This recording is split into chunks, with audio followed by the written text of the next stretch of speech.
you to doubt El Daniel?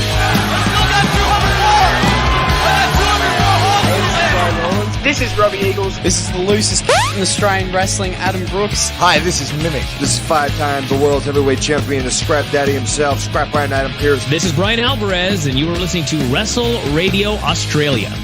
Welcome to the show, folks. My name is Josh Armour, and thanks very much for downloading Wrestle Radio Australia. This is our first episode. Oh, yeah! G'day, this is Big Brody Marshall. This is Brian Alvarez. This is Dean Brady of the Millennials. This is the Jurassic Punk Sid Parker. How many of you guys have heard the term kayfabe? Hello, doggers. This is Jay Hunter from OSW Review. This is Matt Grim Basso. This is the loosest in Australian wrestling, Adam Brooks. This is Scrap Ryan Adam Pierce, and you are locked in to Wrestle Radio Australia. I in the game, I'm champion, I'm Triple H. Undertaker, I'm your maker, bury the brother like Kane. Ooh, 1-3, hit the tombstone, hit the choke slam on face. Ooh, yeah, like a macho heel, turn like a muscle. If you suffer like tomatoes, I'ma keep a couple models. Ooh, and you may call me HBK. When I'm tuning up the band, you best be getting in my way. Ooh, yeah, I'm degenerate, I love it, yes, I love it. If you ain't down with that, then I got two is what you suck it. Too sweet, put your fangs up. Too sweet, hold another cup. Let's be busy 23, got me feeling way too sweet. I was trying to make chicken salad out of chicken shit, and it was just awful. I've turned chicken salad into chicken shit. I will continue to do so. Here I was, blaming AEW for feeding you chicken shit, knowing you mindless millennials would be eating it up as if it were chicken salad, when it's really been your fault all along. Make chicken salad out of chicken shit. People is as people does, that's all there is to it. Put a square peg in a round hole, just never seems to fit. And you... This is Bianca Belair. Hey, this is Kevin Owens. Hey, it's Seth freaking Rollins. It is the man, Becky Lynch. It's Rhea Ripley here, and you're listening to Wrestle Radio Australia.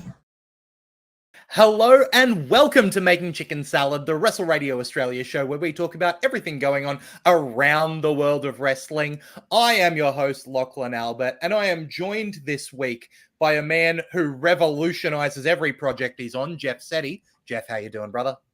I'm really, really good. How are you, mate? I'm awake now, which is exciting news. Actually, I'm not really good. Let's not lie. No one's really good at the moment. Oh, look, it's been a week, and that's why we're here to talk about some wrestling. And we need a bit of energy, so we're joined by Wrestle Radio Australia's very own fourth man, Jamie Apps. Jamie, it's good to see you, brother. Yeah, you too. Thanks for joining me, asking me back on. He's the fourth man. He's just taking over, He's mate. Just in now. That's it. He's good to go. Look, it is just absolutely, the energy in this room is going off because it was not going off. I was fast asleep on the couch. It has been a hell of a week. It's just been exhausting left, right, and center. And you know what you do when the emotions are running high? You watch some wrestling. That's right. You watch some Australian wrestling. And you watch some wrestling that, I've been saying it every week, it seems, is free on YouTube. That's right. Just like this show is free on YouTube at Wrestle Radio Australia on YouTube. It's at Wrestle Radio Australia on Facebook. And most importantly, it's at twitch.tv/Wrestle Radio Australia. You can come along, join the chat every Thursday night at approximately 7:30 Australian Eastern Standard Time and 8:30 Australian Daylight Savings Time on a Thursday night to talk about the wrestling. And the wrestling that we want to talk about this week, we'll talk about all of it down the line. Fyrax wants to know if he can find WRA on Club Penguin, though. Unfortunately, Club Penguin doesn't exist. That's not our problem. That's their problem. You tell them to open their doors to us. We'll be in the Iceberg Lounge waiting for you.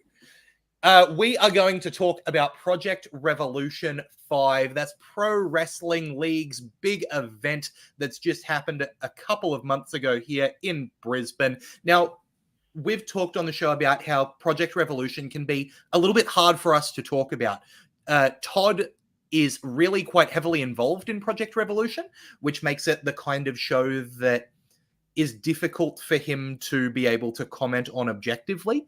And especially now that I have started doing commentary for the show as well. So we're very aware that we don't want to come into shows and just be like, oh, I'm on this show and it's really good.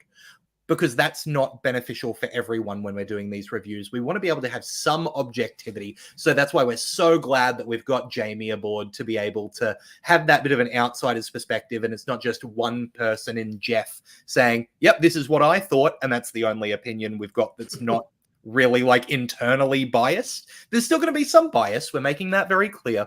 But we want there to be at least some discussion here. So a big thank you to Jamie for helping us with that. And man, let's just kick it off. The way the show kicked off, a fatal four-way match with Dick Riggs, Rip Riley, Zeke Andino, and Jackson Cross kicking this one off. Coming out on top of this one, the dark horse Zeke Andino. Let's start with Jeff. How did this four-way feel as a kickoff to the show for you? Look, I thought it was quite good. I think everyone played their parts really well. The big boy was really present early and sort of faded out towards the end. I think that was Dick Riggs. Was the larger lad in there. Rip Riley, maybe the big Rip fella. Riley, I'm sorry. Sometimes it was a bit hard to hear the commentary. I'll be completely honest. But you and I had a quick messenger chat about that. You Australian version of Mike Adamley, you. But I thought this was a really. I thought you'd like that one. This was a really. I've got a few of them for each match. Good, so good. Strap yourself in. I thought this was a really nice way to open it. A lot of energy. Zeke Andino is a star. I really, really think he's got a huge future. And you know, he's going to be everywhere. We say this about a few people from Queensland, and he's definitely one of them. I know he's already starting to break into a few other territories, if you like, and deservedly so too. I think as a four-way, it held itself together quite nicely, and the guys clearly worked well together. Yeah, and I was personally, as again, I don't want to get to my opinion here because I thought it was great because I worked on the show, right? But I like the way that we had this match as a big return for Jackson Cross here in PWL because Jackson Cross has been over in New Zealand doing some stuff over elsewhere. Dick Riggs also now up in North Queensland is more of like towards the Townsville end, showing up a little bit less in Project Revolution. And Andino and Rip Riley are both people who are really consistently on these shows. So it was a good way to have a showing for Zeke Andino or kind of reintroducing Dick Riggs and Jackson Cross. Jamie, what did you think of this four-way?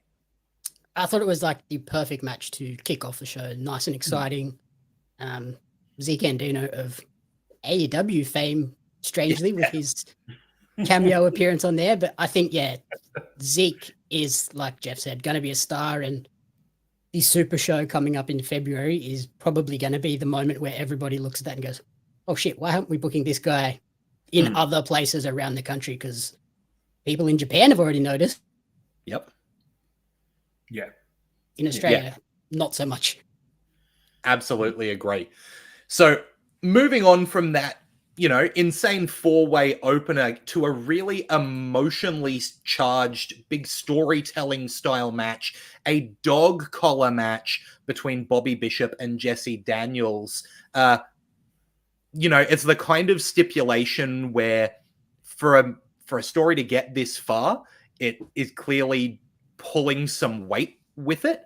I want to know, Jamie, did Bobby Bishop beating Jesse Daniels in the dog collars feel like it was a match that deserved the build that it had?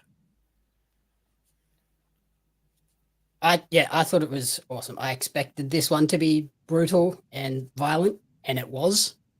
And I have to praise you for your commentary on this one. Like I mentioned on the last Pro Wrestling League episode, I was missing a lot of that backstory behind this feud, and your commentary added all of that and really caught me up to it. And I was like, okay, yeah, now I understand all of the history, what that title was that was brought out last time. And yeah, to see it and see how it played out, I thought they did a great job with the dog call. Yeah, Jeff. Yeah. I largely agree with you. I think that the project PWL's Michael Cole did a good job of bringing us up to speed on what was going on. I'll take that any day of the week. That's a great comparison. Yeah. Well, you know, you were good in this match. There are other ones you're not going to like as much. Oh, here we go. All right. Yeah. I'm going to have fun with it, as I told you. The only thing that I wanted from this match, and it's probably more the audience being a bit younger and the company skewing slightly younger, is a little bit of color. There wasn't any color in this match, and I think if you've got a dog collar match, they're built up so much to that point that you almost have to have a little bit of color, even if it's a little trickle, a small cut. Doesn't have to be a huge gusher, but a small cut would have just brought real stakes to the match. But I thought this was great. It was at this point that I went, this is going to be a babyface heavy night, and I was pretty much right. But that's fine because this is their end of one chapter, beginning of another almost. And the main event was obviously featured a heel victory. But I thought this was I really like this match as well. I think they brought a lot of brutality and a lot of weapons to it. But as I said, just that little bit more would have had me going, yeah, this is great. Yeah, I assumed that might have been a venue stipulation. That could be true aware too. of that, because it is a club, they may have some sort of stipulations with no blood. We'll also talk about a match later where there is one match on this show where there was some blood and immediately that person gets ushered out of there, right? Yeah. So we'll see that very soon that, not a thing that we're looking for in these matches. The other thing that I'm going to add in, which kind of, I don't want to go too far into it, but if you look at the structure of Pro Wrestling League shows, this is the big, WrestleMania style. This is the climax show where it should be blowing off a lot of these feuds. But if you look at what the calendar looks like, the next event for Pro Wrestling League is the Super Show in February, as we mentioned. And so because that's going to be a show where I think not everyone who attends is necessarily going to be really up to date with PWL. You want to be able to present stories that make sense, that aren't really crazy ping-ponging one thing to the next. You don't want a whole bunch of new information coming at fans. So some storylines, I think, have actually just had the brakes just tapped just a little for that next show to happen before any huge changes come down the pipeline that could disrupt what would be an otherwise, pretty basic show. So I think that's something interesting to note as well, that there may be more of a future to Bobby and Jesse where this could have been the blow-off match to the feud. And because of, plans going on afterwards, you don't want to suddenly pull the trigger on something going into that Super Show. It's kind of like what MCW had recently, where they had the OPW crossover show that wasn't super story heavy, but you still kind of wanted to tie the threads together slightly, and there's that so there might be one or two. Is this canon? And it's like, okay, well, what does that mean for this show? What does that mean for how we're setting up for it now and moving on through it? So, something that I think is so interesting to think about. But look, just personally, I think dog collar match is one of those old underused match types that, just every so often they get pulled out and it's like, yeah, now there's a match type. So I really like that there was a dog collar match here. Especially Australian wrestling. For me, this is the only time I've ever seen one in Australian wrestling. I think there was one I saw a couple of years ago, but I can't quite remember. The thing that for me sent, just production-wise, that little extra touch is that the two men each had custom dog collars attached to that chain. So Jesse Daniels had a red one with the Devil's Double on it, and Bobby Bishop had the green one with Undeniable. I think that's just such a great touch. Moving on to a bit of women's action with Christina Cade and Billy Mack going one-on-one, but ending in a no contest after Tessa Armstrong showed up and attacked both wrestlers. Jeff, what did you think of this kind of no contest finish at this point in the show? Thanks for asking me, PWL's Todd Pettengill. I thought this was all a little bit too quick. I think it was just like they could have let it go on for maybe another 3 or 4 minutes before the interruption. My thought was that it's possible that one of the two were injured, which is why they kind of rushed through it. But I did enjoy what I saw of them. But I just wanted a little bit longer. Christina Cade is so good that it would have just been nice to see a little bit more. I don't know if you agree with that, Jamie, whether you were a bit disappointed by the short running time. I do agree. I think it either needed to be stopped like straight away before the match even got started, have Tessa come out and just destroy them and then leave, or let it go a little bit longer. And because at the way it was, it just felt like it was getting going, and then it was stopped. It was like, you kind of got me, man, left me. I guess it leaves me wanting to see the potential 3-way at the next show. Yeah. But yeah, at this particular point in time, it was a little bit left me hanging. Yeah, I can absolutely get that. And I'll agree with what Jeff said there with Christina Cade. Man, that babyface connection to the audience does not come around every day. She is just so immediately a fan favorite, right? And that's phenomenal stuff. And Tessa Armstrong also, making her her Pro Wrestling League debut here, someone who has been seen a lot in UPW, but not as much elsewhere. So I also know that up in Toowoomba at APW, making a similar debut last show of coming out and going, I'm here now, business is going to pick up. So that's really exciting to see, once again, the women's scene in Queensland getting that little bit stronger. After this, it was a great debut for Tessa, though. Like, they did make Tessa look like superstar coming in. So that's always a plus when you're bringing in someone new. Absolutely.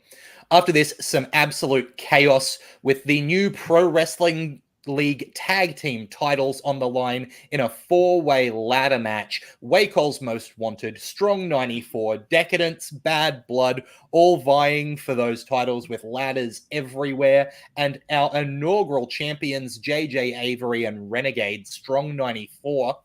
I'll jump to Jamie here. Jamie, what were your big takeaways from this 4-way ladder match? As you would expect with a 4-way ladder match, lots of chaos. A lot happening, at times a little bit hard to follow. And then obviously I think with the injury and the sort of cut, it left a lot of people, it might have like changed towards the finish, which I think probably hurt the match a little bit. But yeah, other than that, pretty good. I also would recommend that people put their hands up for chair shots so that we don't end up with injuries like this. Yeah. Yeah, I would agree.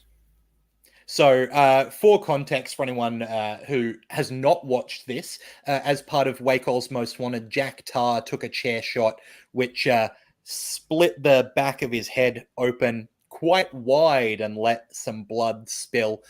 He was immediately taken out of the match and to a local medical facility and treated there. And I will say, just between, you, me, and the wall, when he came back with the stitches in head and, feeling much better, he was told in no uncertain terms, that's why you put your hands up for a chair shot. That was very clear after the show, I will say. You had mentioned that spot to me before. You hadn't mentioned where, but you did mention it was in the tag match. And I was really grateful that PWL's Art Donovan did mention that to me. Now, wow, it's going to get better, mate. It's going to get better. Pulling them out of the depths. My last one's on point. I love it. So I think, although you popped for that, so I'm quite happy. I'm a big fan of Wacol's Most Wanted, and I was kind of disappointed that they didn't feature more in the match, but for obvious reasons. Saying that, I think that look, any of these teams, 4 teams could have become champions, and there would have been no disappointment because they're all really, really good and they all worked well together as teams. Yeah, look, a ladder match with chairs and other things, there's always going to be a clusterfuck, and this didn't disappoint, but I thought it was a lot of fun. And I really enjoyed some of the more innovative moves. And Renegade and JJ Avery just looked terrific together. Yeah, I love those guys. I will say that I was so impressed personally, and it's something that it's not exactly the kind of thing you say on commentary, but Cockroach, as you know, the man who had to then fill in those spots for his entire team for Wakeall's Most Wanted once, you know, Jack Tar went out with that injury. Cockroach running all over the ring to be able to be in all of those spots to try to keep as much of the match as possible on the rails, I thought was absolutely incredible. So a big shout out to Cockroach Cojones, because he is someone who, for a long time here in Queensland, has been putting in the hours and getting less notice than he deserves, even from, you know, people like me on this podcast. I think he's someone who really always shows out just how good he is. So and worth they've upped their social media game in the last week or two as well. So I think that's going to get some more eyes on them. Absolutely. I'll also say that Wakeall's Most Wanted previously wasn't Jack Tar. It was Skinny D, who was absolutely hilarious. And I think that for a long time, because they were a really solid team, Skinny D kind of did a lot of the social media presence stuff. And I think Cockroach might be getting into the swing of that a little bit, because he's so funny. That team is hilarious and also great. So really looking forward to seeing more from them as always. But moving on to a really interesting match here, a match full of Mitches, the Queensland Openweight Championship.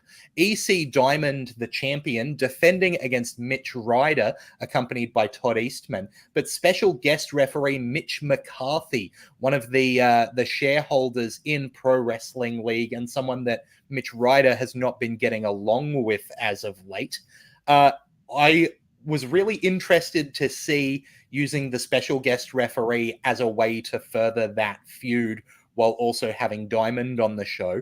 Jeff, do you think it paid off on that promise? Oh, absolutely. I absolutely did. I think it was great. There's a lot still on the table between Mitch and Mitch. So McCarthy and Ryder still have a little bit on the table. And I really appreciate you asking me that question, PWL's Craig DeGeorge. But the problem is that if this is the end of the chapter, I think I'd have rather have seen a three-way, if that makes sense. EC Diamond is good. He's actually really, really good. But I think because Mitch, there was just a little bit of aggro. He pretty much called it down the middle from memory. There was nothing outrageous that Todd can now rail against. And I think that could be a bit of a mistake. I think you might be wrong about whether Todd can rail against it. I think there's enough there that Todd can have plenty to rail against. Okay. But still, I think that it was a really good match. It was really solid. And I'm unashamedly a fan of Mitch Ryder. I think Mitch Ryder is really good at that old school look and the old school kind of roughneck approach that he's got. Very sort of four horseman enforcer role. And I think he was very good. I was really going to say, shock that Mitch Ryder is the type of guy that Todd wants to work with. With us knowing what wrestling Todd likes, what a shock that he likes working with Ryder, right? Yeah. It just fits. Jamie, what did you think of this one? I thought this was awesome for Mitch McCarthy as well. He got to show a different side of him that I haven't seen before. When he's wrestling, he is the smash mouth guy that's going to just come in and destroy people, but he got to show the funny, silly side of himself in this one. And I thought he was awesome in this role as the referee, but not in the classic, special guest referee, I'm clearly one side biased. He was just doing goofy stuff, but then also kind of teasing and costing Mitch without the typical quick, fast count. And then the super slow count on the other side. So that was cool. No, he kept his... Sorry, Jeff. he kept his count very metered, and that's what I mean. I mean, I know Todd will find something to complain about. It's Todd, but that's more what I meant. Yeah, but yeah, I liked that element as well, and I couldn't agree with you more, Jamie, about Mitch McCarthy being such a funny, like a guy who's so switched on about what will engage a crowd in a certain way. And I think a lot of the times when he is just being the big horse and just knocking people silly, he doesn't get to show off that bit of finesse that he's got in making those decisions. Like, rather than rolling out of the left-hand side of the ring to yell at Todd, rolling out of the right-hand side of the ring and sprinting 180 degrees around it to come yell at Todd. It's those little touches that, he's so good at that I really like. After this, a tag team match, Beep and Yeet up against Culture. Beep and Yeet managing to get the win. Jamie, I'm a big fan of both of these teams. What did you think of this match? I am also a big fan of both of these teams. The Beep and Yeet got the win, but I guess by the looks of it, this might be the end of the story between these two teams. Like, with Beep and Yeet finally sort of getting a semblance of revenge, whether we come back and do a 6-man or 6-person for the Super Show and get these 6 to showcase that way. But other than that, yeah, I enjoyed it. It was kind of what I expected from this match. Yeah. Mars getting destroyed and then Yeet making a save. That's exactly right. I mean, they know their roles, don't they?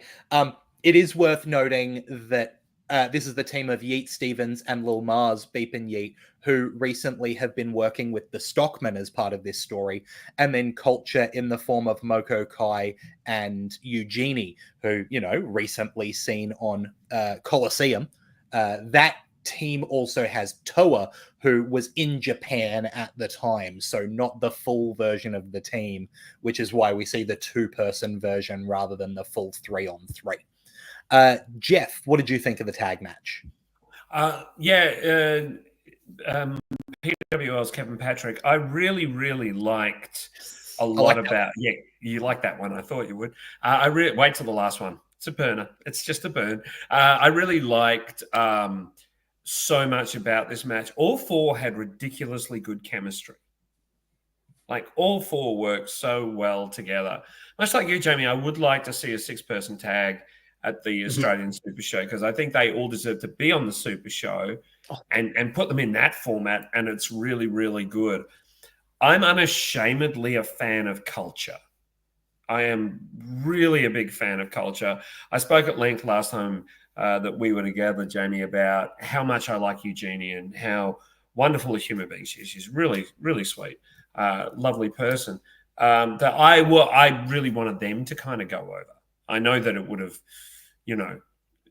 been a heel faction. I don't know how heelish they really are. But yeah, I kind of wanted them to go over. And Alex Feihart has described me as a man of culture. Yes, I am. Yeah, I guess they didn't want to finish with kind of, spoiler, like 2 heel wins with the way the card was laid out. And I guess it does leave that, okay, now once Toa comes back, you've got to face off against the fully assembled Culture unit, which will be how do you beat this team? Yeah. Yeah. I mean, I kind of agree with you, Jeff. I am such an unrepentant Culture fan. If it was me with the book, I'd be booking Culture to, defeat the team of the Sun and the Moon. I think that they have every tool in the world. So I don't necessarily think it's a bad idea that Beep and Yeet went over here, but I'm with you on loving Culture and wanting to see them win all the time. Yeah. Look, the fact that all of those matches were as good as they were and as exciting as they were is kind of icing on the cake, because this really could have gotten away with being a 1-match show. Because the main event of this show was Title versus Korea, the former Rufio Ricky Utomi defending the Pro Wrestling League Heavyweight Championship up against the former PWL champion Outback Adam, who put his career on the line for this match and did not succeed. Ricky Utomi retaining that Pro Wrestling League Heavyweight title and sending Outback Adam into retirement.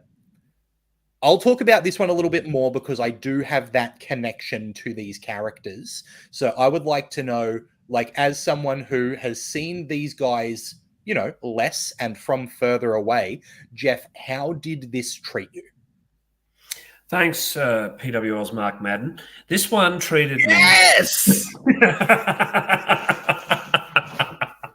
This one treated me. You're putting that on. I know that much. Yeah, this one treated me really, really well. Look, I think I started watching PWL about a year ago, I want to say. Maybe a little less, maybe a little more. But when we started going more and more often, PWL were putting the shows on YouTube and we followed them. So I like both Ricky Utomi or Rufio and Outback Adam so much. The Ricky Utomi heel turn was fantastic because there was justification behind it. It actually makes sense. And everything he's doing makes sense. His heater is great. Can't remember the bloke's name, but he's really good. Riker. He's really good. And I think that this is a good story to follow.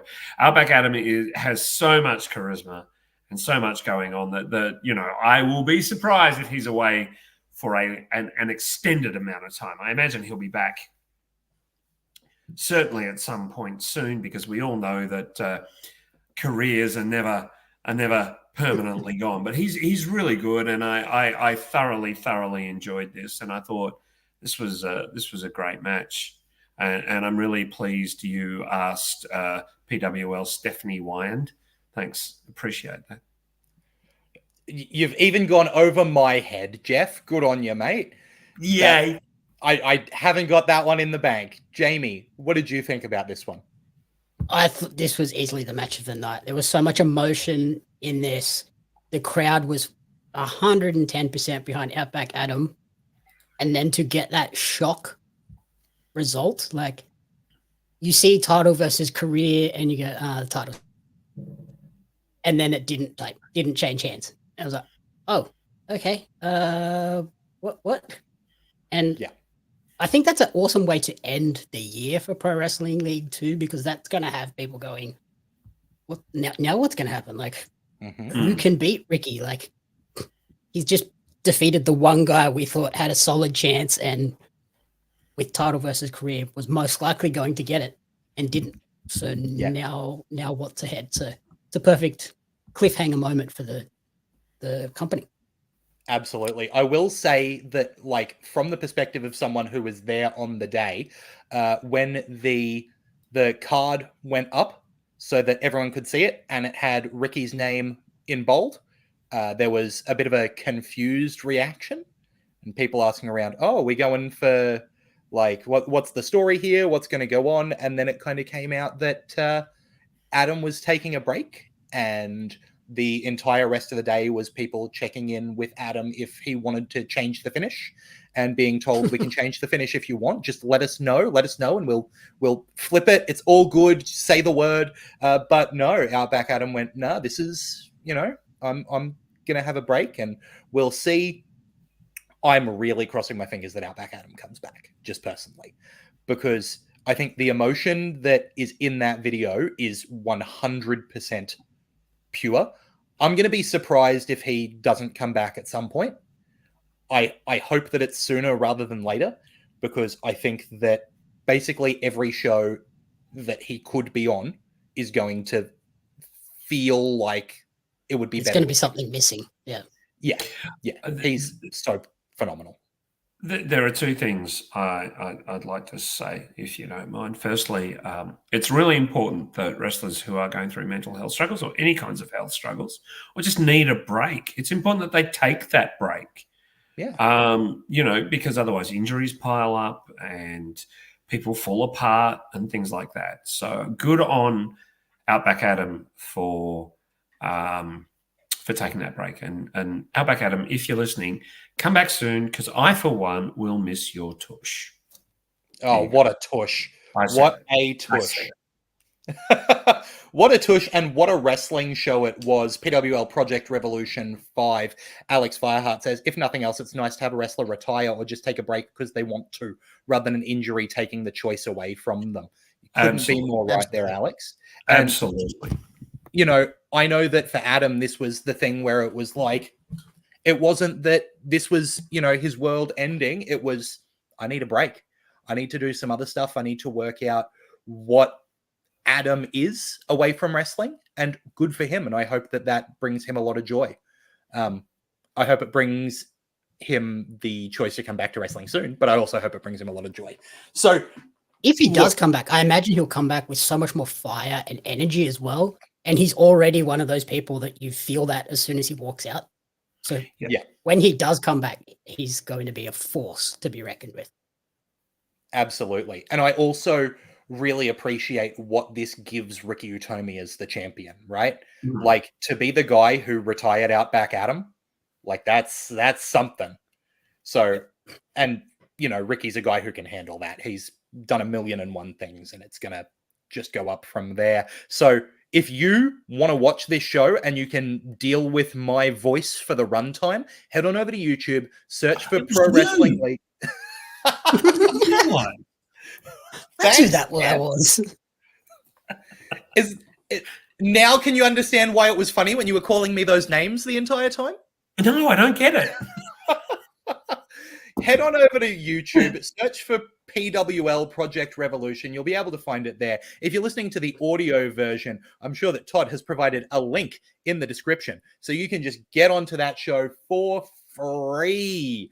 And look, it's worth getting amongst, especially because tickets for Pro Wrestling League with Renegades of Wrestling, the Australian Wrestling Super Show, the night before AEW Grand Slam, are on sale now through Outex. Note that you can't get a ringside seat. They're gone. And this is still a few months away. So if that gives you an indication of what speed you will need to grab these tickets, I would go grab some tickets. Make sure you get amongst it, because it sounds like it's going to be a hell of a show. I've heard talk of an open door policy of, people from any promotion that wish to attend can put their name forward to be on that show. So I think it's going to be an extremely exciting card. And even just, looking at the poster for it and seeing guys like Ricky Utomi and Aisha and Emin, it's going to be an absolute belter. I really can't wait for it up here in my own backyard in Brisbane. I am honestly, even if you just look at league roster and the Renegades of Wrestling roster, you don't really even need anyone else to have an awesome show. No, that's the thing. Either of the fact that you're combining those two rosters, there's already people who would be excellent on that show who aren't going to make the cut because there's not space. You know what I mean? It's that stacked. David. That's a comment and a half.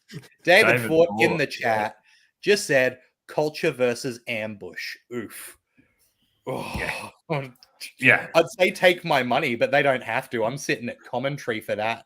I cannot wait to see what this show is going to look like. Make sure you get amongst it. Get your tickets now from Outex. And look, that's not the only show coming up. It's maybe the biggest one coming up in February, next to AEW Grand Slam. But there's more stuff coming up even sooner. In fact, if you're in Melbourne, Renegades of Wrestling are putting on Indestructible at the Northcote Theatre on November 24th.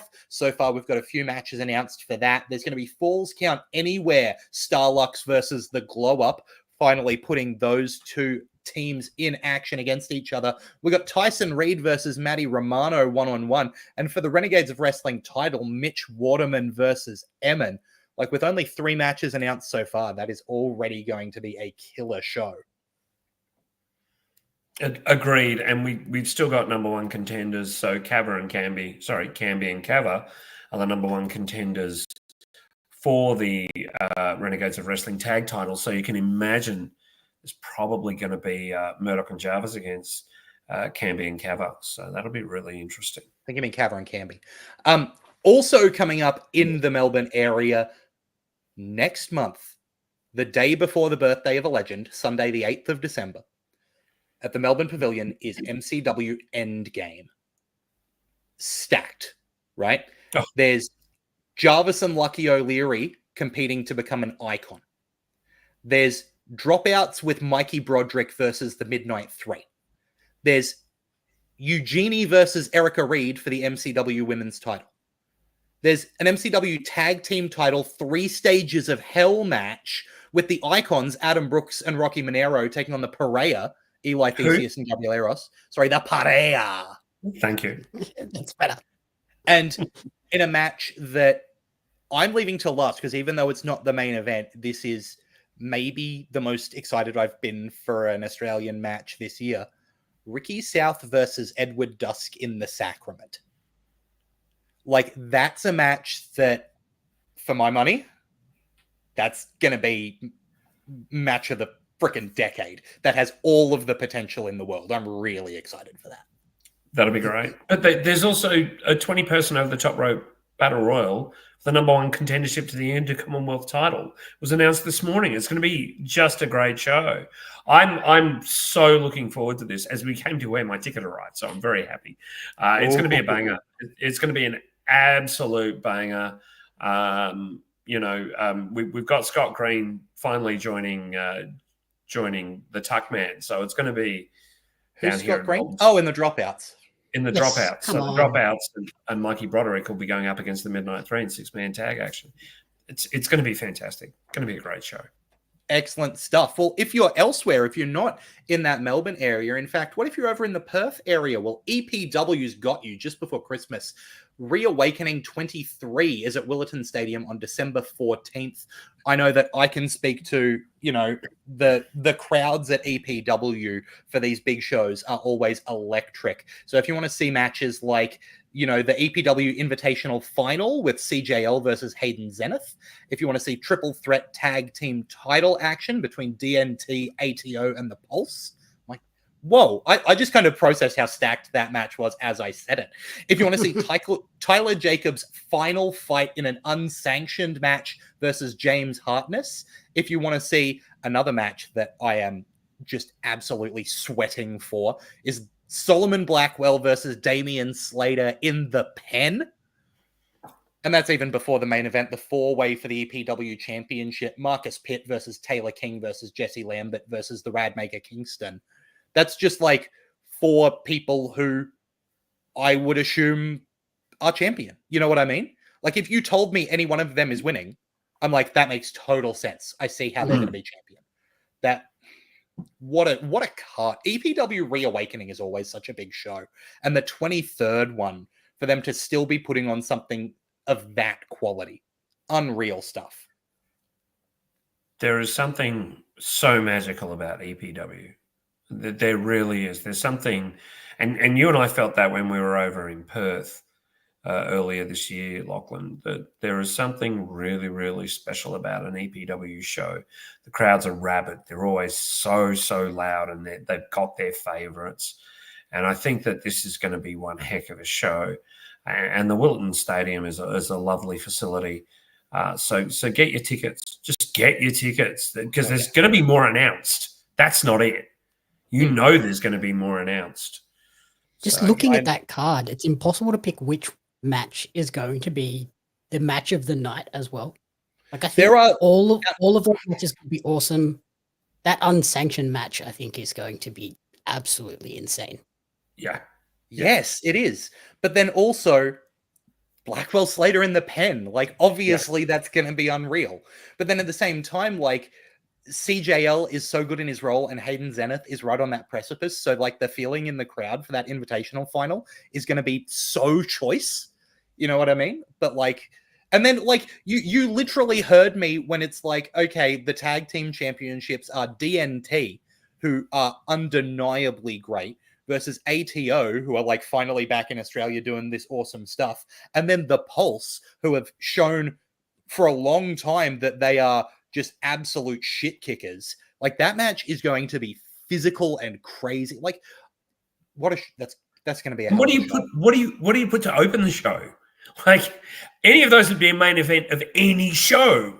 But and then at the state, we've also got, isn't Davis Storm trying to chase the War Boy around at the moment? Yeah. So, like, that you potentially got that getting added to the, like, what a thing. And then, look, speaking of huge Australian wrestling shows, Slam Pro Wrestling, Rage in the Cage 2 is free on YouTube. Jeff and I went down to Rage in the Cage last year. The sequel, Rage in the Cage 2, on demand for free this Saturday from 12 p.m. on the official Slam YouTube channel. That is just so good that you've got an event that size, bigger than last year is what I heard. Yep. And it's just going to be free on YouTube. Yep. And hey, Lachlan, because I don't have to listen to your voice for 2 hours, why don't we watch it next week for the show? Lovely. Let's give that a shot. I don't mind listening to the sound of my own voice. I can deal with that. We can tell. Boom, boom. Didn't realize I could throw my voice all the way to Sydney. There are upcoming shows as well, though. OPW has their Australia versus India show has been moved to the Thornbury Theatre on December 22. So ticket holders for the Ballarat show are going to get refunds for that one. And then tickets for the Thornbury Theatre version of that show are going to go on sale on Sunday at 9 a.m. You can stay tuned for more updates at oceaniaprowrestling.com. But as well as that, another show that I get to put my voice all over, at least when they're here in Brisbane, is World Series Wrestling. The tickets for this are absolutely flying out the door. My understanding is that for Brisbane, there are 11 tickets remaining. So if you, I mean, obviously that's because I'm going to be there. It's not about Danhausen and it's not about Jessica Troy, who just got announced for the entire tour. It's not about Nick Nemeth or Raj Desi or any of those people. It's all the Lachlan Albert effect. So make sure you get amongst those tickets quick because they are going out the door. By the way, the person who, and like Lena Cross is going to be on the whole tour. Sydney Akeem is going to be there. There are some crazy, and there's, like the big names. There's the Matt Riddles. There's the Bollywood Boys. There's all that stuff. I think a name that's flying under people's radar here because he was on the last tour is Shigehiro Irie, who is so goddamn good. And seeing him in person last year on this tour, his cannonballs are... It's a sight to behold. You do not want to miss Irie. He is absolutely unreal. So get amongst World Series Wrestling if you like your wrestling. There's definitely something for you on that show with all of the styles that are getting mixed and matched there. Look, we've talked a lot about what's happened up here in Queensland for Pro Wrestling League. We've talked about what's going on around Australia, but there's more wrestling that's gone on apparently overseas. You know, they do things in America. I have been trying not to pay attention over there, but apparently there's wrestling happening. Who knew? And also wrestling happening elsewhere that I try to avoid paying attention to. What could I possibly mean by that? You'll be able to find out right after this. Like we said, I should mention what our ad break is going to be today because it's extremely special. And as we're joined by the wonderful Jamie Apps from Pario Magazine, from Oz Wrestling Cards, at Jamie Apps Media to find everything that this amazing man does. He had an interview with Steph DeLander, which, I mean, like, that's pretty big. One of the big name Aussies who's been out in WWE, in Impact. I know there's going to be links in the description if you're listening to the podcast, but Jamie, where can we get a hold of this stuff if you want to see the full Steph DeLander interview? pariomagazine.com.au is the easiest place. It's up there. And we spoke to Steph about injury. We record this right after the news of Indy Hartwell's release. So we spoke about Indy and her potential future, but the main focus of that episode is how the Nightmare Before Christmas has influenced Steph DeLander. So that was a fun, interesting twist on the typical wrestling interview. Excellent. Well, we've got about 5 minutes of that to show, and then we'll be back right after this. Like we said, the neck, how's it all coming along? Good, feels good. Just a little cut there. I've got some bandages on it. No, I feel great. I mean, it's been, I think, just on 2 weeks since surgery now. And obviously, I've got a long ways to go as far as recovery is concerned. But for 2 weeks post neck surgery, I'm feeling pretty good. That's awesome. It always trips me out that they go in this side. Wild, right? Yeah. It's like, what the fuck are you guys even doing? Yeah. Glad it went well, though. A little bit concerning when you've sort of first put that statement out there, but I'm glad it's all coming along nicely. Yeah, I didn't want to scare everyone. But when I told TNA, they were kind of like, well, we want to give you the opportunity to like announce it on your own terms if you want to. And I was like, yeah, sweet, whatever. So it was nice to kind of just like me be the one say it rather than it gets leaked online or whatever else. But yeah, when you hear neck surgery, you think like worst case scenario. And obviously neck injuries can be very, very dangerous. But luckily mine's kind of like a preventative, like, look, you've got, this niggling neck issue. Let's get it taken care of while we can, while you can recover, come back from it, be 100%, all that, rather than waiting until it gets worse. So I'm feeling good. I'm happy I did it on the road to recovery. Get in before it gets to be a really serious problem. Yeah, exactly. Yeah. Thanks for joining me on the show today. We're going to chat about your favorite movies and TV shows and their influence on your wrestling career. What did you choose as your favorite movie or TV show, or the movie or TV show that has had the biggest influence on you? Today I chose The Nightmare Before Christmas. Brilliant. When did you sort of first discover that movie, and how did you discover that movie? So I first watched it last year during Halloween because Paige, who is Bronson Reed's wife, kept telling me, like, Steph, you need to watch Nightmare Before Christmas. You're going to love it. Da, da, da, da, da, da. And I don't know what it is, but the more someone tells me to do something, the more I don't want to do it. So I was like, whatever, yeah, whatever, da, da, da, and I just never did. And then all of a sudden one day I was like, fuck it, I'll watch this movie that she keeps telling me I need to watch. And then I don't know what it was about the movie that just like I really took to, but the first time I watched it, I was like, whoa, this is crazy. How have I never seen this before? Pretty much from there on, I was just like, yeah, I just thought it was awesome. Yeah, brilliant. I'd never watched it either until this week when we planned this episode and my girlfriend made me watch it. She was like, you need to watch the movie before the episode. I was like, okay, I'll watch it, fine. Yeah. What did you think? I actually enjoyed it. I didn't expect that I would, because it's like musicals I'm normally fine with, but not always. And then Tim Burton can be very hit or miss with me. Like sometimes I love his stuff, and then other movies I'm like, that did not click at all. But this one did, and I think it's the like style of it, the animation claymation style. I wish he did more movies like that. I like those movies more than I like his live action ones. Right.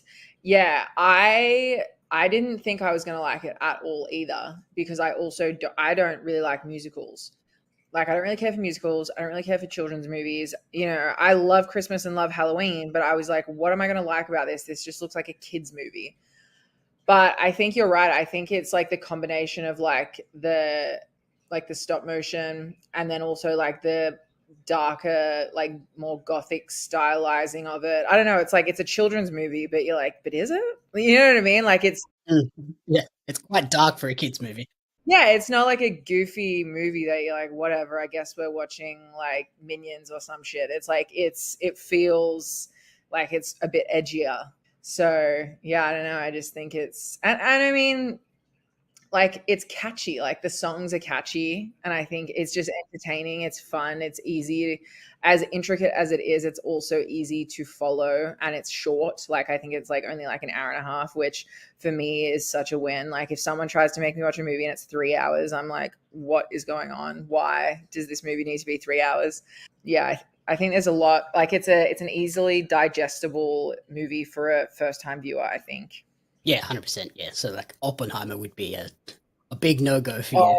Oh, bro, no, there's no way. I remember I tried to go.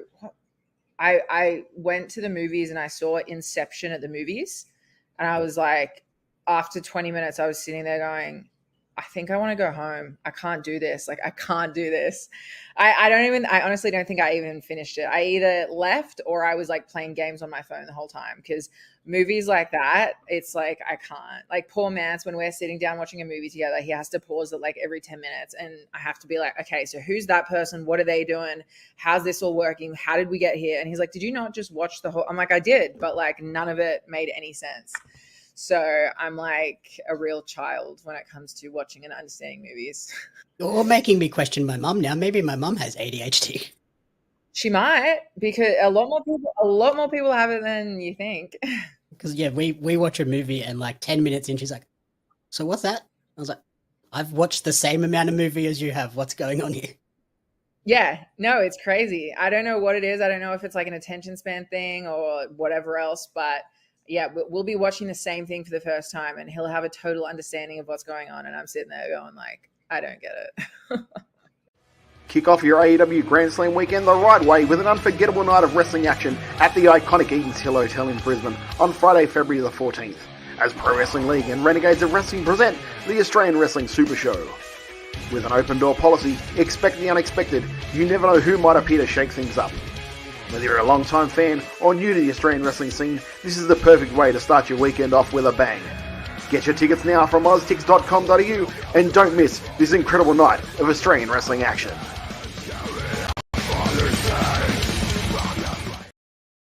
You know, Nightmare Before Christmas, actually directed by Henry Selick, who's a master of stop motion directing. And like, it's based on a Tim Burton story, but Selick's direction is what anyway, I can rant about that movie forever. And you know, Inception's actually a really good movie, especially when you've you know, done some of that.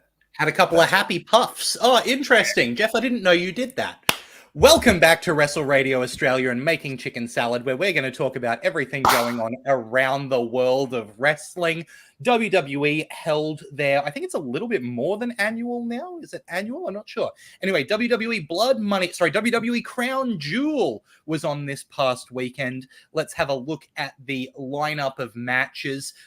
We had the Bloodline, the team of Solo Sikoa, Jacob Fatu, Tama Tonga, and Tonga Loa defeat the team of Roman Reigns, Jey Uso, and Jimmy Uso. This highlighted by Sami Zayn returning to stake a claim in the Bloodline storyline once again. We also had Seth Rollins defeating Bronson Reed in a decision that I simply cannot be happy about, no matter which way I think about it. Randy Orton and Kevin Owens went to a no contest as they brawled before the match started to the outside and did not end up having a match. The WWE Women's Tag Team Champions retained their titles. Bianca Belair and Jade Cargill getting the win over the teams of Lash Legend and Jakara Jackson, Io Sky and Kairi Sane, and Chelsea Green and Piper Niven in a four-way match. The WWE United States Champion LA Knight successfully defended against both Andrade and Carmelo Hayes. And then Crown Jewel championships were on the line, as Andrew Rose would say, the biggest belts in size. The WWE Women's World Champion Liv Morgan defeated the Women's Champion Nia Jax for that Crown Jewel Championship. And over on the men's side, the undisputed WWE Champion Cody Rhodes defeated the World Heavyweight Champion Gunther to get that very, very big belt. Now, no judgment, because I know we're on a pro wrestling podcast here and we're like pretending to be an authority about pro wrestling. Hands up if you watched Crown Jewel. So that is 0 hands between the three of us. Cool. I'm proud of us. You know, that gives us a little bit of moral high ground here. Jeff, what do you want to say about the show? I agree completely that Seth did not need the win. He wouldn't have dropped anything by losing. Bronson absolutely should have won that. I think had I heard that he won it, I probably would have watched that match and skipped everything else. You know, the Bloodline stuff is moderately interesting, but not, you know, we know it's going to wind up with Sammy back in the group eventually. And of note, Raw was also taped in Saudi, and Io Shirai became the new #1 contender. So they're definitely putting some really good workers up against Liv Morgan and Nia Jax as well, up against Liv Morgan. So, you know, it'll be I'm more taking it. She's become quite good. But you know, Australian born PWI 500 PWI 200 member. Let's have some respect. Yeah, gotta respect that. And look, I mean, I'm sure Cody and Gunther was a good match, but I don't want to watch pay-per-views held in the Kingdom of Saudi Arabia because, you know, does anyone else remember David Khashoggi? No, I do. I do. Yeah. Yeah. Jamie, what did you think? What are your thoughts on this show? It's a show. It happened. And they have some very... Yeah. Some, like, stupidly big belts when you put it on Liv Morgan. It's so big. It's bigger than her. I could surf on that thing. It's ridiculous. Like legitimately, I think the belt was longer than she is tall. Like straight up. Just and absolute I think insanity. the main plate of it is wider than she is. By a yes, long margin. By a significant margin. It's just it's exactly what these Saudi Arabia shows are, isn't it? It's just like, all right, let's go to the absolute excess. And there's a booking disconnect there because, of course, she's a heel and she very, very much fed into being a baby face for the victory. Like, she was crying, she was emotional. She should have done the arrogant, I deserve it, you idiots. You know, really done some good heel work there. But she kind of didn't. And I think that might be because, you know, the Saudi Arabia don't want to hear from women. Just like America in a year. A year?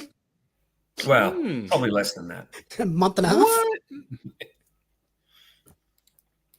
Anything but a woman president. Okay, look. I was reading Alex's comment because I think it's a good one. Not going to lie, I was kind of shocked when Sami Zayn was there, given I recall him being one of the people who used to refuse to do these shows, unless I was wrong about that. No, you were quite correct. He was from Syria. Sami is actually from Syria. Sami Arabia is from Syria. And he said he will not go to Saudi Arabia, but then the two countries formed a peace pact, which is nice, I guess. But I still won't watch the shows. No, and like it's also nice. Sorry to interrupt you there, Jeff. It is also nice that like Sami gets to go to a country and speak in Arabic and connect with the fans who, you know, might see him as a positive role model of someone from their area of the world who's going out and doing this amazing thing. And that's great. And once again, all the love in the world for the fans out there. Oh yeah. Right? That's not the concern. And I'm really glad that people around the world get to see their favorite wrestlers. That's great. I'm happy for them. It's on a larger scale that I have problems with Crown Jewel. Right? Anyway. Look. That's that show. But there's other stuff going on in the world of WWE. The WWE / Pro Wrestling Noah partnership continues to grow. Shawn Michaels welcomed Yoshiki Inamura to the Performance Center and said that he was going to be a problem for anyone he steps in the ring with. It's unknown if he's going to compete on NXT TV. But that's exciting. Always exciting to get these, you know, big name imports coming over. Yeah? I do enjoy the sort of the new era of WWE taking that sort of forbidden door page and working with these companies. And like I've always said, a rising tide raises all boats. So why not do stuff like this? Yeah, absolutely. Alex Fireheart says, I saw someone joke maybe Inamura might finally not job out, but my response was, give it time. He'll get there. Don't worry about it. But look, the WWE news that I know we are keeping the closest eye on at the moment is Zarya, who in her second televised match as part of a 5-on-5 women's match at NXT 2300, saw Zarya pin NXT Women's Champion Roxanne Perez. That's right, Zarya countered Pop Rocks and then hit the F5. Just before the ending sequence, though, Zarya accidentally speared her teammate Jordan Grace. Now, Zarya and Jordan Grace, I wonder if that would be good. You know what? I don't just wonder. I actually remember that being good. You can catch it on Stream Horizon now as part of Mickie James's Her, where you can watch the former Delta carry in a vertical suplex position Jordan Grace up a set of stairs. Because that is a very, very impressive performer. I am so thrilled that WWE clearly see what we see in Zarya. I think they put that match on YouTube as well as a breakout. Yeah, they did. They did. Yeah, and like, this is something that I thought was funny to watch as part of this, 10-woman tag setup. When they put the face team together, and it was Kalani Jordan, it was Zarya, it was Julia, it was Stephanie Vaquer, and it was Jordan Grace. And a bunch of the people in the comments were saying, well, that person's, doesn't fit with the level of talent that's here. And the person they were talking about was Kalani Jordan, who was just the North American champion, not the person who had one match on TV. Because Zaria's charisma is like so clearly like she is meant to be at that top echelon. You know, that's the kind of thing where you look at it and you go, oh, the person who was just champion is being called the odd person out here. And the person who's had one match, they're like, yeah, she fits there. That's where she goes. The amount of people I've already seen on social media doing the Zaria makeup. Yeah. Like immediate, like obviously she's connecting with people. I saw it. Sorry. I saw it an hour after last week's show. People were already doing her amazing makeup. Imagine if she'd debuted a little earlier before Halloween. How many Zarias are we going to see next year for Halloween? Yeah. Yeah, that's awesome stuff. You're going to keep hearing about Zaria on this show. That's just a fact of life. Anyway, let's look on the other side of the aisle with AEW in a bit of news that I am thrilled to hear. Mark Davis is officially cleared to return to action. Injury plagued a little bit Mark Davis, and it's led to, while he's been out of action, Aussie Open has kind of had to semi-disband with the ongoing story for Kyle Fletcher.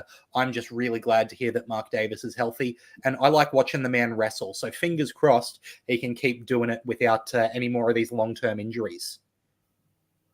Yeah, I'm hoping they let him they gave him that little bit extra time to make sure everything was fully 100% good to go. Let's come back and not get something quick and be off again. Exactly. We've got a new name for John Moxley's faction. They are officially called the Death Riders. I don't mind that. Like, it fits with, what he's been doing for a long time. Alex Fireheart, by the way, says, I'm just glad they didn't just shelve Kyle while Mark was gone. Yeah, and that was a worry, right? It could have just been like, oh, Mark's injured? No more Aussie Open then. So it's good that Kyle Fletcher got to spread his wings, right? And if it's leading to a Mark Davis versus Kyle Fletcher match, yummy, yummy, yummy. But yeah, I like Death Riders as a name for the Mox faction. Any other big thoughts about that? It's what he was doing in Japan, so it makes sense to bring that over. I would have liked a little bit more explanation on the name change rather than just, oh, that's on their Tron now as they make their entrance today. But, okay. Yep.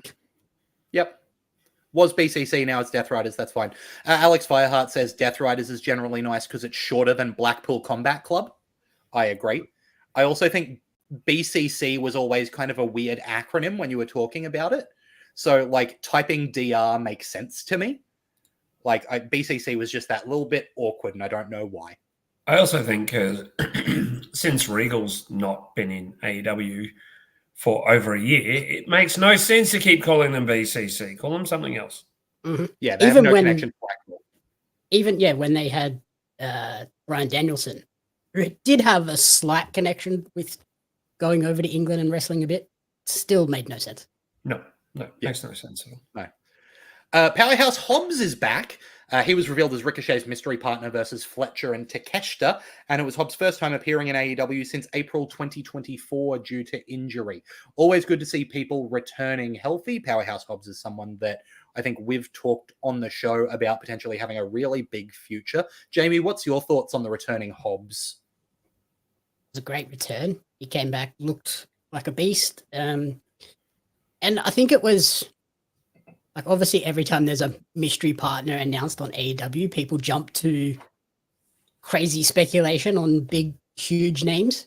But I thought this was a nice one to, like, bring him back. It wasn't Ospreay. It wasn't Dijak, who I saw a lot of speculation over. Like, it could have been so many different people, and Hobbs fit. It wasn't just, oh, Hobbs is back, let's just toss him in there. Like, he actually has a bit of background with Don Callis family, so it made sense to drop him in here, and he fits in the story, and off to the races. It wasn't I was going to say it wasn't Darby Allin either for a change, so I was quite happy.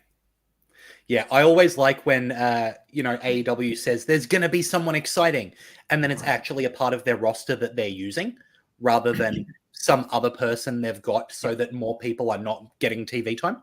you know? So that's a big win for me. And again, I really like Hobbs. I think he's got a hell of a future. Full Gear is coming up, and it's coming up soon. Alex Fireheart says AEW better do something with Hobbs, or I feel like he's probably going to jump ship, and probably should. Not saying they need to fast track him into the main event scene, but give him a solid mid-card title run or something at least. And I think he is a guy whose style fits WWE very well as well. So, you know, if that were to happen. Give him a good run in the Continental Classic, which was essentially announced today. Yeah, that's not bad at all. Look, Full Gear is coming up in just a couple of weeks. It's on Saturday, November 23rd in Newark, New Jersey. We've got the cards so far. On the 0 hour, it's going to be QT Marshall versus Costco guy AJ. Yeah, that is actually happening. It's going to be a doom, I'll tell you that now. There's a 4-way match for the AEW tag team titles. Private Party defending against 3 teams to be announced. MJF is going to take on either Adam Page or Roderick Strong, depending on who can get 3 wins first. Bobby Lashley taking on Swerve Strickland. Jay White versus Hangman Page. The TBS Championship on the line with Mercedes Moné defending against Chris Statlander. And AEW World Champion Jon Moxley defending against Orange Cassidy. Jeff, have you got any standouts from this card that you're excited for? I'm looking forward to seeing the other 37 matches that are added to the show. Yeah. Before I make any comment, no, I'm only half joking there. I'm really interested in Bobby Lashley against Swerve Strickland. I think that'll be a terrific clash of styles, and they'll work well together. And apparently today it was announced pretty much that it looks like Roderick Strong and Adam Page will both get 3 wins. So it'll become a 3-way. No way. Yeah. Big Never surprise. that. What luck? So, you know, let's just see what happens. You know, as I said, we know that Tony's going to add a bunch more matches to this. Yeah. Jamie, anything on here that you're giving a boom or a doom? I think Jay White versus Hangman is obviously that's going to be awesome. As much as I hate the Costco guy versus QT Marshall match being on the pre-show, it has got people that I know excited about that who don't normally watch wrestling because they like the Costco guys. So I guess there's a plus to it. Yeah. And I mean, everyone enjoys a double chunk chocolate cookie now and then. It's believed that Malachi Black's contract is up for renewal late 2024, early 2025. Interesting because there's been some back and forth on, you know, how often he's competing, how often he's with injury, etc., etc. So it'll be interesting to see which way that goes. And a super weird finish in his match today. Yeah. Yeah. Very strange. Very weird. And a very strange post-match thing as well. Which and would like lead the direction the makeup's going in, and it's like, I don't know if this is a like really strange targeted thing or if it's just going off the rails. You know what I mean? I hope it's like somewhat of a face turn to eventually bring Julia back and just have her run the House of Black. And yeah, having Julia Hart as the leader of that stable would be a nice way to do it. And then he can go away. Yeah. Well, my understanding... Go on, Jeff. Pretty much rumored that he's probably going to go back to WWE. But there's also rumors that he has no knees left, right? So it's like, we'll see which way that goes. I'm a big fan of him, but it's going to depend on, you know, a lot of factors to see what his future looks like. Let's leave the US for a moment, as many people I'm sure I want to do at the moment. New Japan Pro Wrestling had the final of the New Japan Super Junior Tag League, and Ichiban Sweet Boys have done it. Chee-hoo! Our boy Robbie Eagles, along with Kosai Fujita, are now going to be able to challenge for those junior heavyweight tag team titles, which I'm very excited to see. Also worth noting that in that tournament, a team that Jamie's repping at the moment, the Velocities, got a win over those champions. So potentially setting up something in the future for them.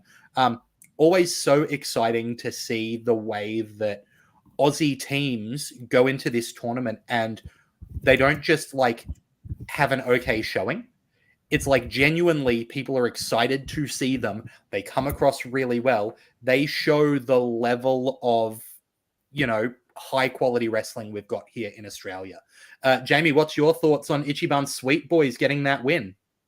Oh, so happy for them. Like, it was 6 years in the making. This is the tournament that Robbie debuted in to finally get that big victory. And that match, wow, that was a phenomenal tag match. You cannot watch that and be like, junior tag team wrestling is nowhere near the level of the heavyweights, because I much prefer the junior heavyweights. That was awesome. That closing stretch with some very innovative blew my mind. Yeah. Just a moment. We've just got some literal breaking news as we speak. So I'm just looking to see if I can get some confirmation on it. But it looks like World Tag League teams have been revealed for the upcoming World Tag League. And just confirming, yes, the Philippe's part of that lineup, as well as TMDK showing up and showing out there. So, that's huge news again for more Aussie wrestling showing up in New Japan Pro Wrestling. Yeah, confirmation here. Fale Dojo, we congratulate graduates Tome Philippe and Stevie Philippe, the Natural Classics, for their entry in the 2024 World Tag League. So exciting news there. Yeah, it is. And good on the boys. And we've said for a long time on this podcast, we've had our criticisms of, the Philippes as a team.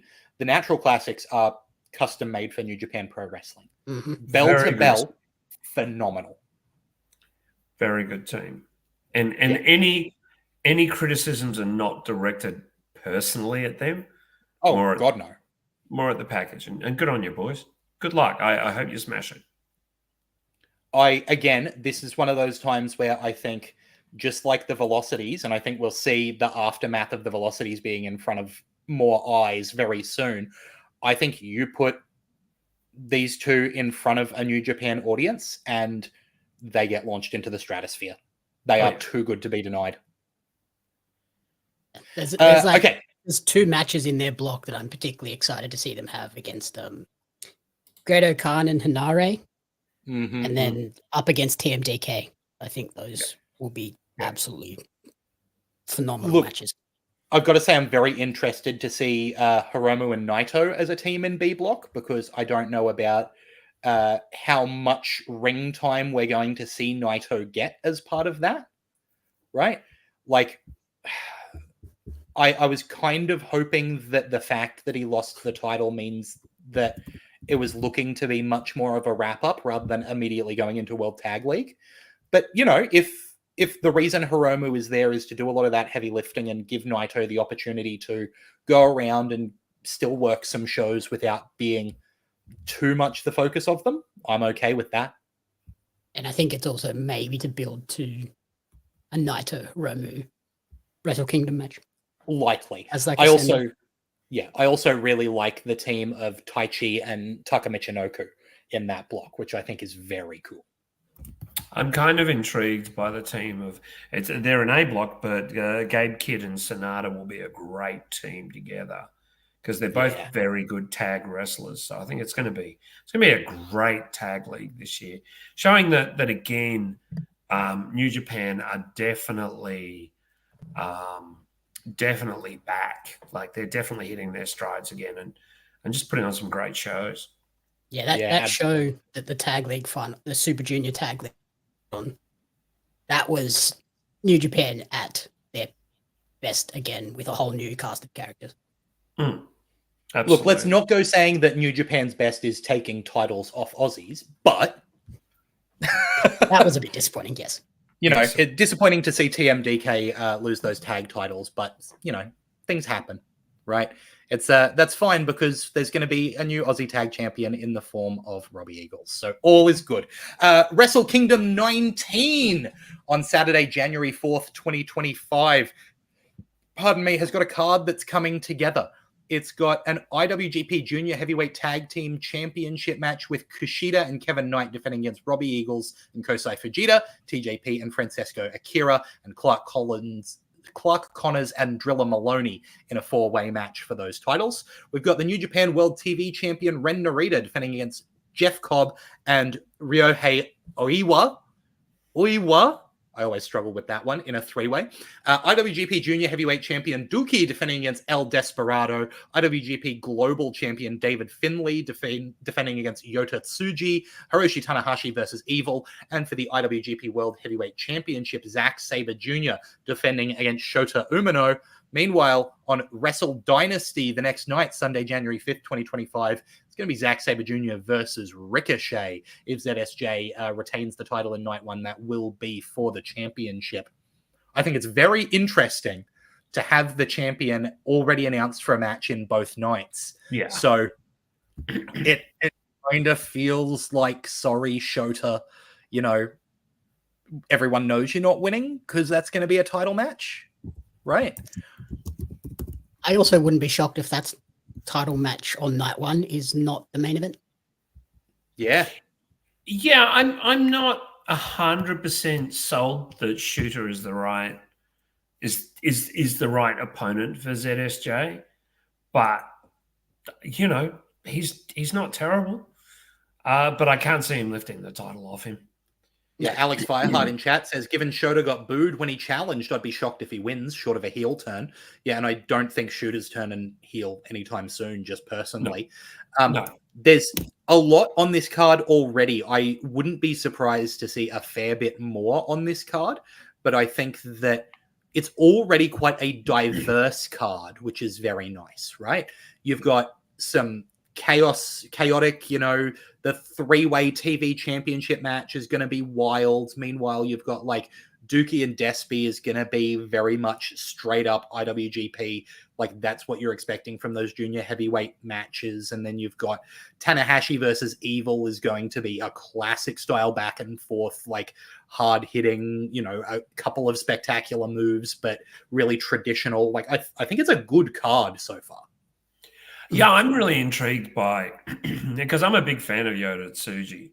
So I would be shocked if he doesn't take that title. Yeah.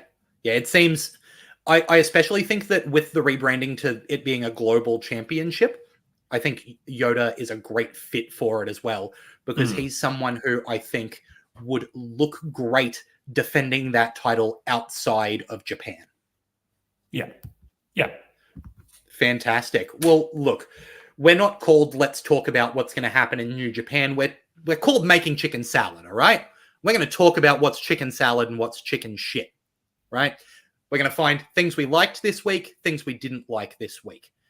Common courtesy, guests often get to go first. Jamie, have you got some chicken shit that you didn't enjoy this week?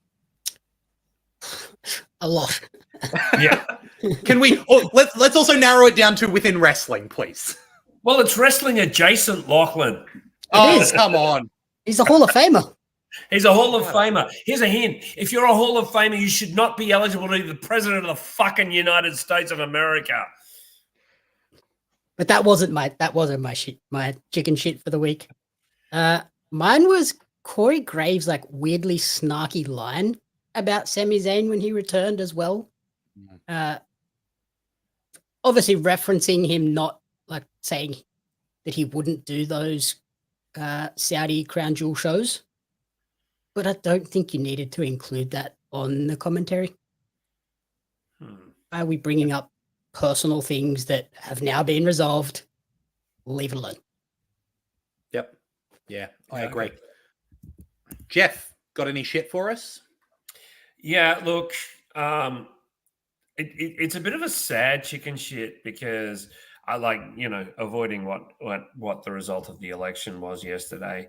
But I'm beginning to see, and I really like Javon Evans, but I'm beginning to see a lot of botches from the guy. Like he did a 5-star frog splash with Rob Van Dam outside the ring, and Wes Lee was too far away from him. So he basically landed on his knees and then went onto him.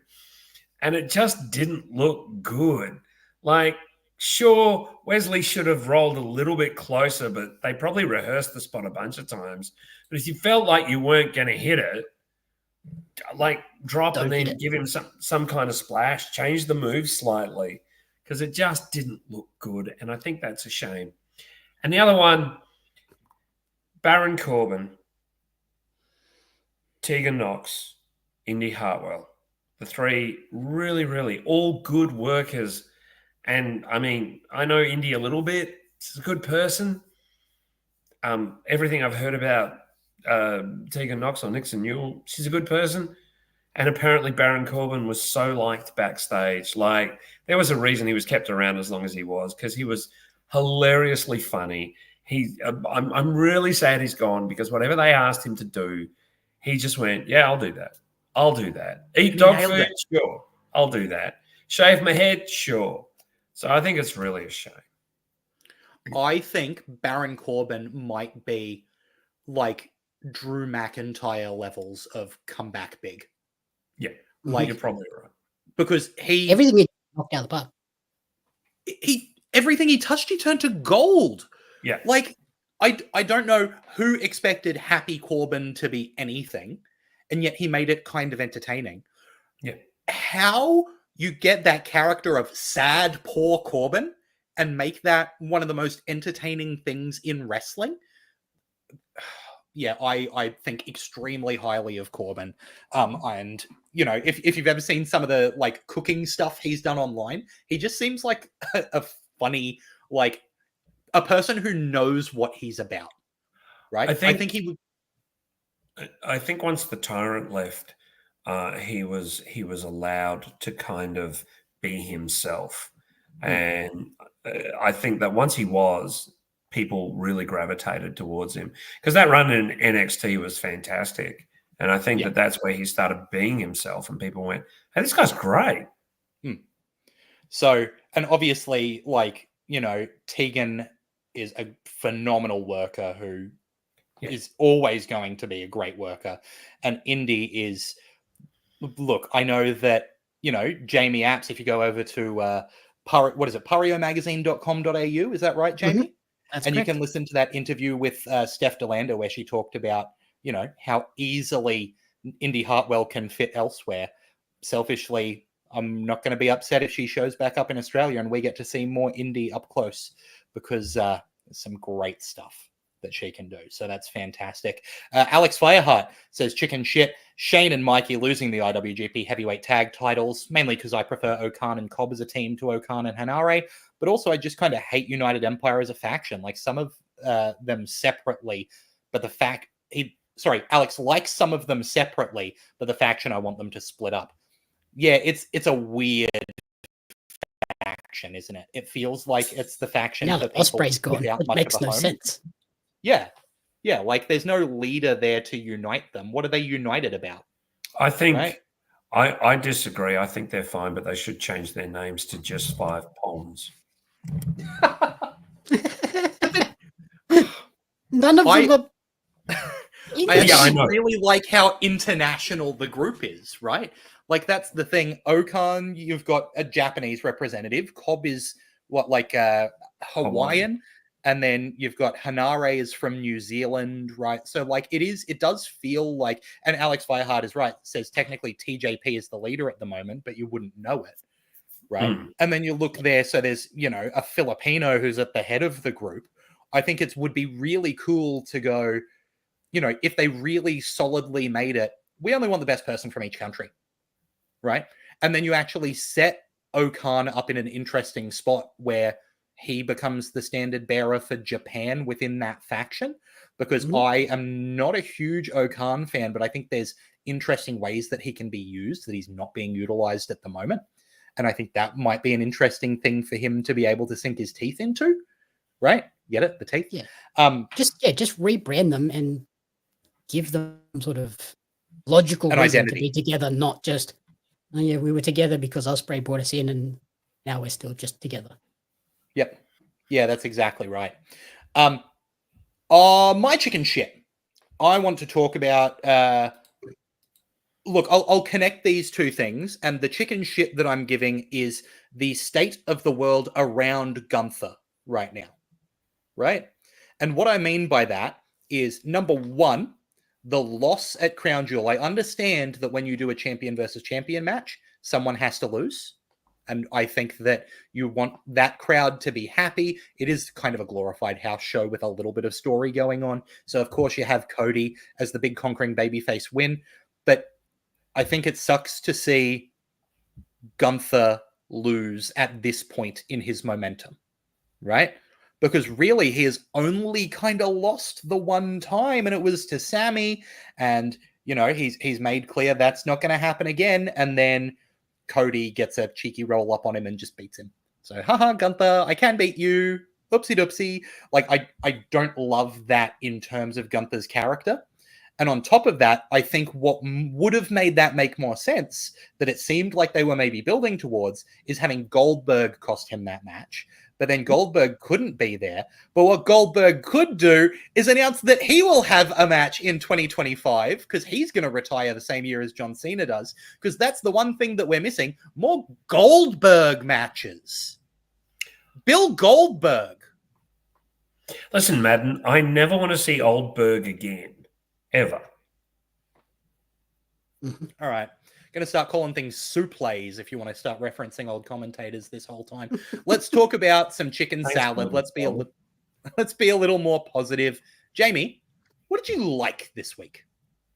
So the first one is, obviously the velocities. They showed out in New Japan. Yes, they did. Obviously everyone, like every Australian, expected Robbie and Fujita to do well. I was confident that the velocities would do well, but obviously first time in Japan, first time in a tournament, you never know what's going to happen. And I thought they absolutely killed it. They were phenomenal in that match that they won against the tag champs.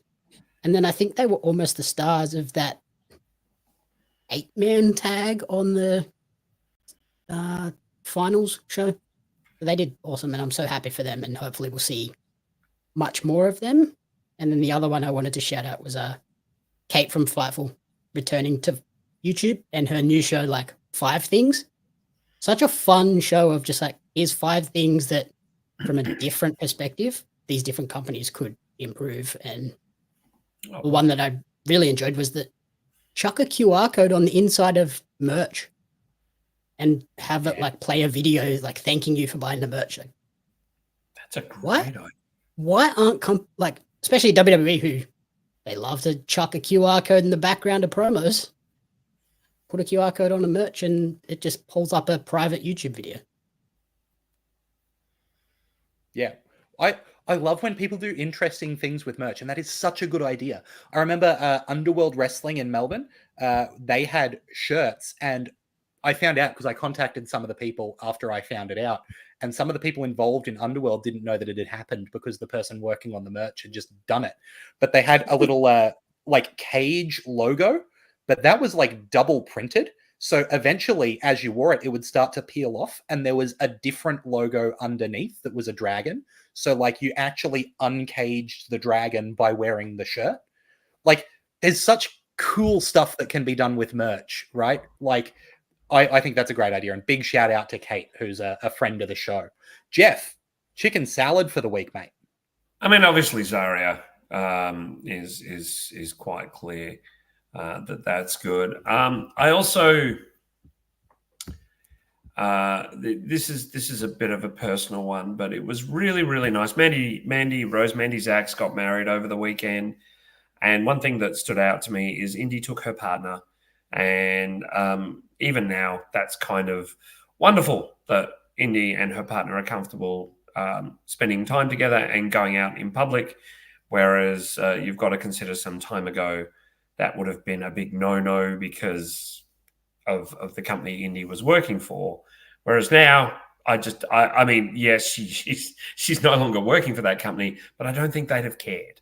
I think that it's nice that WWE are a lot more open to people living their own lives and having their own private lives. But of course, that'll be ruined within a few months. But let's cling on to that memory. I do want to just talk about this quickly because it is wrestling adjacent, and I'm sorry, I've got a platform and I'm going to use it. It's been a shit couple of days. There are some people that are really, really hurting, particularly members of the LGBTQIA community, and particularly immigrants and people who are not, mainstream white. I want people, and I know we do have some people that listen to us in America, but know that we see you, know that you're loved, and know that we care. It might not mean much, but this is all we can do. This is all we can offer right now. We see you and you're loved, and we hope that the 4 years goes quickly, and we hope that he doesn't fuck up too much. Some advice: if you need birth control, get it now. If you need any kinds of morning after pills, get them now. If you need vaccines, get them now. I hate to say that, but it's true. Sorry. There. Feels like that was more of a chicken shit than a chicken salad, Jeff, but we'll take it. I'm with you, Jeff, because my partner and her daughter live in Florida. So I'm also highly incredibly concerned about the result we saw yesterday. Yeah. That's not like anything we saw yesterday. I hope your partner and her daughter are okay, Jamie. I wasn't aware of that, mate. Yeah, all the best there. Look, Alex Fireheart's chicken salad said, I didn't catch the entire thing, and TBH, I'm biased as hell, but Ichiban Sweet Boys winning the Junior Tag League. It was the most invested I was that entire show because I did not want Catch 2-2 to win at all. I screamed when they finally got the pinfall. Thought I was going to have a heart attack with some of those false finishes. An absolutely awesome moment there. I'm going to focus on something little because at the moment, I think it's worth appreciating the little things, right? So the little thing that I'm going to appreciate is Don Callis on AEW receiving an envelope of cash and a video message from MJF requesting that the Don Callis family be sent after Adam Cole and Roderick Strong. Something that we've talked about in AEW for a long time is that the stories don't feel cohesive. It feels like people are doing a thing and then they get moved to another match and they make this match and they do that. When a wrestling universe feels fully fleshed out, and it's something WWE have been doing really strongly recently, is making you feel like this is a universe. Everything exists in this space, right? And that's what can convince you that storylines make sense. When MJF goes, hey, I know someone who'll take money to beat up my potential opponents, and he takes advantage of that. Those are the little storyline touches that make everyone involved feel more realized. It makes Roderick Strong and Adam Cole feel like more underdog competitors because they're having people sent after them. It makes MJF feel more devious because he's using his money to get an advantage.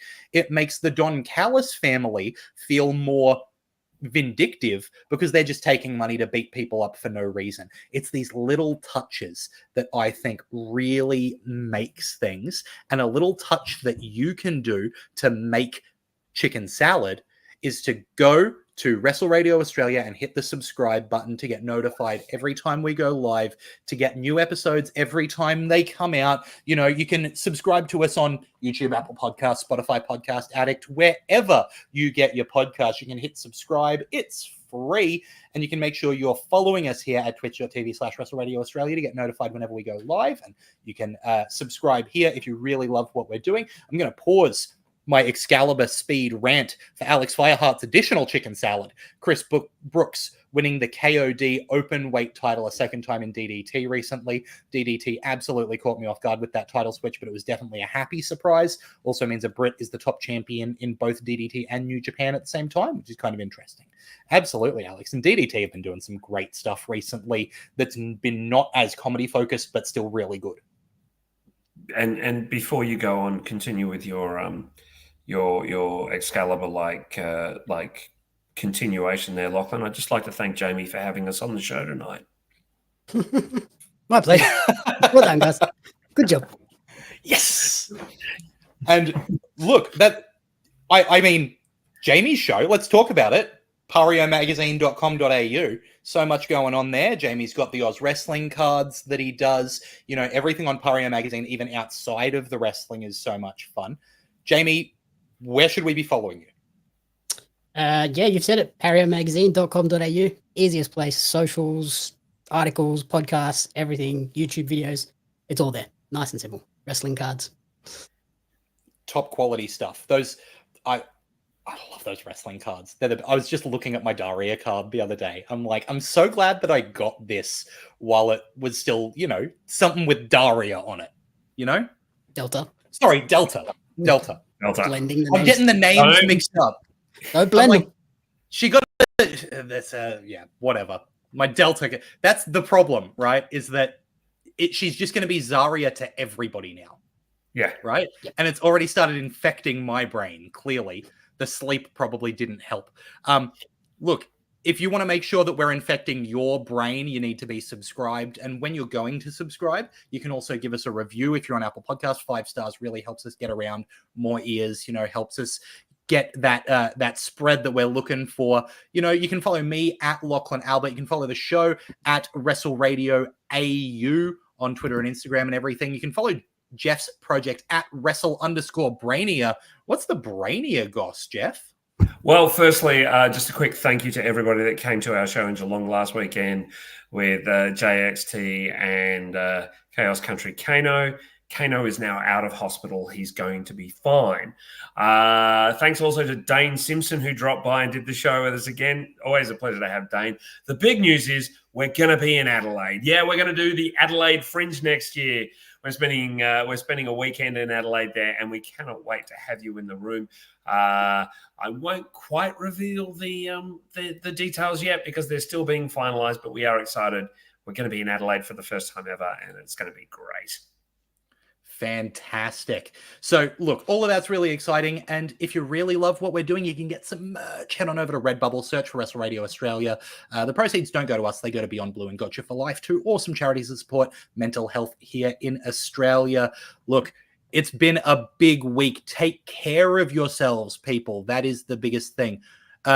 We've got Hookstagram asking for location in Adelaide. If you want to know where WrestleBrainia is going to be, follow at Wrestle_Brainia. That is the place to do it. So as soon as that information is live, you'll be able to get it.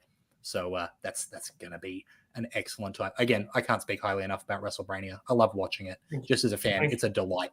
So, really glad that I get to be here with 2 people whose work I think is so excellent to come and talk about wrestling and make it a bit of a happy place and really enjoy what we're doing here. So until next time, just 1 second to make sure I've got it ready. I've been Lachlan Albert on behalf of Jamie Apps and Jeff Setti. Till next time, have a good one. Take care, everybody.